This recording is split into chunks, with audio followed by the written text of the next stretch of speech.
No livro de Jeremias, capítulo 29, versículo 7 diz: Procurai a paz da cidade, para onde vos fiz transportar, e orai por ela ao Senhor, porque na sua paz vós tereis paz. O estudo pentecostal diz: definição de paz. A palavra hebraica para a paz é shalom. Denota muito mais do que a ausência de guerra e conflito.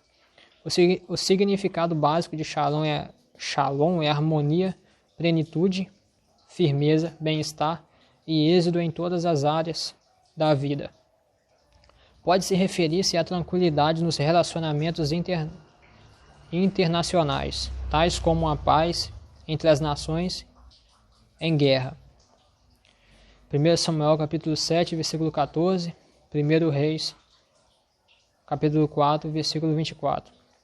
Pode referir-se também a uma sensação de tranquilidade dentro de uma nação durante tempos de prosperidade e sem guerra civil. Pode ser experimentada com integridade e harmonia nos relacionamentos humanos, tanto dentro do lar quanto fora. Pode referir-se ao nosso senso pessoal de integridade e bem-estar, livre de ansiedade e em paz com a própria alma e com Deus. Finalmente, embora a palavra Shalom não seja empregada em Gênesis, ela descreve o mundo originalmente criado, em que existia em perfeita harmonia e integridade. Quando Deus criou os céus e a terra, criou um mundo em paz. O bem-estar total da criação reflete-se na breve declaração: e viu Deus tudo quanto tinha feito, e eis que era muito bom. Gênesis capítulo 1, versículo 31. A interrupção da paz. Quando Adão e Eva deram atenção à voz da serpente e comeram da árvore proibida, sua desobediência introduziu o pecado e se corrompeu a harmonia original do universo. Naquele momento, Adão e Eva experimentaram, pela primeira vez, culpa e vergonha diante de Deus, e uma perda da paz interior. O pecado de Adão e Eva, no jardim do Éden, destruiu seu relacionamento harmonioso com Deus. Antes de comerem daquele fruto, tinham íntima comunhão com Deus, mas depois esconderam-se da presença do Senhor Deus entre as árvores do jardim. Ao invés de sentirem anelo pela conversa com Deus, agora tiveram medo da sua voz. Além disso, interrompeu-se o relacionamento harmonioso entre Adão e Eva, como marido e mulher. Quando Deus começou a falar-lhes a respeito do pecado que havia cometido, Adão lançou a culpa em Eva. E Deus declarou que a rivalidade entre o homem e a mulher continuariam. Gênesis capítulo 3, versículo 16. Assim começou o conflito social que agora é parte integrante das difíceis relações humanas, desde as discussões e a violência no lar. 1 Samuel capítulo 1, versículo 1 até o versículo 8. Provérbios capítulo 15, versículo 18 até o versículo 17. Até os conflitos e as guerras internacionais. Finalmente o pecado interrompeu a harmonia e a unidade entre a raça humana, que a natureza, antes de Adão pecar, trabalhava alegremente no jardim do Éden e andava livremente entre os animais, dando nome a cada um. Parte da maldição divina após a queda envolvia a inimizade entre a serpente e Adão e Eva, bem como uma nova realidade. O trabalho produziria suor e labuta. Antes havia harmonia entre a raça humana e o meio ambiente, agora luta e conflito, de modo que toda a criação geme e está juntamente com dores de parto até agora. Romanos capítulo 8, versículo 22.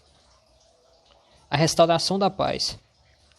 Embora o resultado da queda fosse a destruição da paz e do bem-estar para a raça humana, e até mesmo para a totalidade do mundo criado, Deus planejou a restauração do Shalom. Logo, a história da reconquista da paz é a história da redenção em Cristo.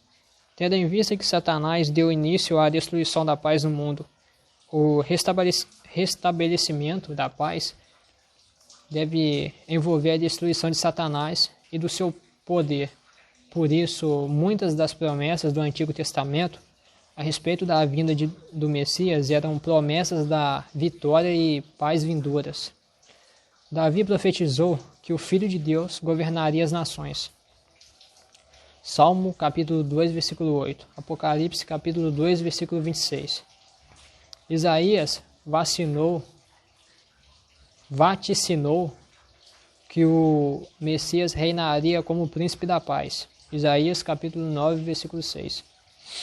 Ezequiel predisse que o novo concerto que Deus se propôs estabelecer através do Messias seria um concerto de paz.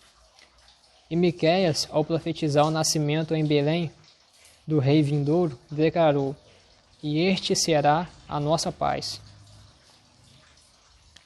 Por ocasião do nascimento de Jesus, os anjos proclamaram que a paz de Deus acabara de chegar à terra. Lucas capítulo 2, versículo 14. O próprio Senhor veio para destruir as obras do diabo e para romper todas as barreiras do conflito que tomasse parte da vida, a fim de fazer a paz.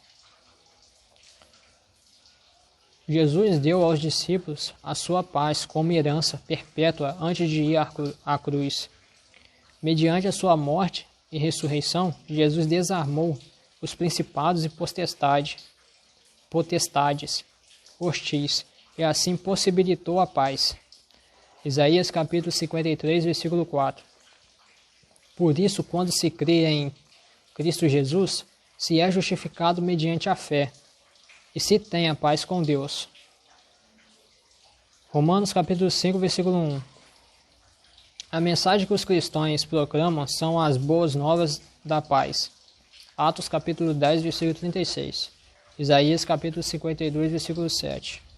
Apenas saber que Cristo veio como príncipe da paz não garante que a paz se tornará automaticamente parte da vida. Para experimentar a paz, há que ser unido com Cristo, numa fé ativa. O primeiro passo é crer no Senhor Jesus Cristo. Quando assim faz, a pessoa é justificada pela fé. E assim tem paz com Deus. Romanos capítulo 5, versículo 1. Juntamente com a fé, deve-se andar em obediência aos mandamentos divinos, a fim de viver-se em paz. Os profetas do Antigo Testamento declaram frequentemente que não há paz para os ímpios. A fim de que os crentes conheçam sua paz perpétua, Deus lhes tem dado o Espírito Santo, que começa a operar em nós um aspecto do fruto, que é a paz. Com a ajuda do Espírito, deve-se orar pedindo a paz. Deixar que a paz governe o coração, buscar a paz e segui-la, e esforçar-se por viver em paz com o próximo.